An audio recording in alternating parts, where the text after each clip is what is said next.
A year ago, I used to struggle with all the lumps and bumps and muscle groups of the human anatomy.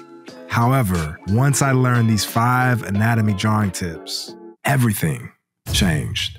So if you're anything like me, you started drawing because of your favorite anime and mangas. Shows like Attack on Titan, One Punch Man, Black Clover, Fate Stay Night are the reason I even started to pick up a pencil. I was inspired to create the characters that I saw, and I wanted to do it the same way the artist drew them on my favorite shows. Unfortunately, when I started drawing, my art felt stiff, rigid, it was rough. You see, the thing I didn't realize that these anime artists and manga creators were doing was that they were breaking the rules.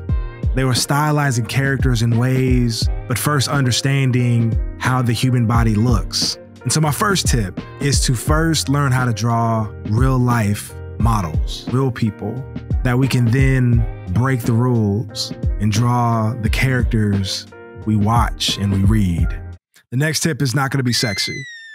And if you're anything like me, I was hard-headed because in all honesty, this is the least most interesting thing you could possibly learn.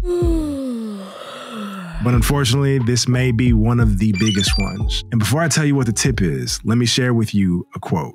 If you can't make a cube look interesting, if you can't make a square look fascinating, how in the world are you hoping to make a figure look good? So my next tip is learn to draw using basic shapes.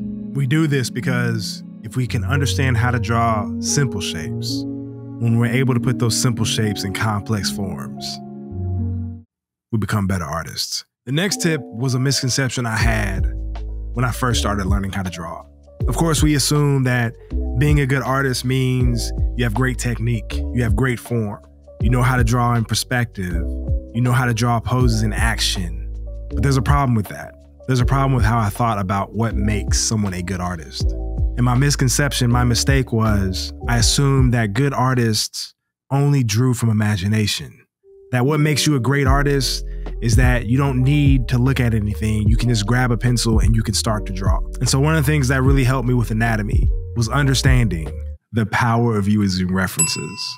What I didn't realize that references allow us to do is that references make our imaginations more concrete. So this next tip is really to help you with trying to figure out how to make your drawings less stiff. And this one, I will say, is an absolute game changer. So when I first started figuring drawing, all I focused on was the anatomy, the muscles, the lumps and the bumps, the tendons, the big muscle groups, and yet my drawings still felt really robotic.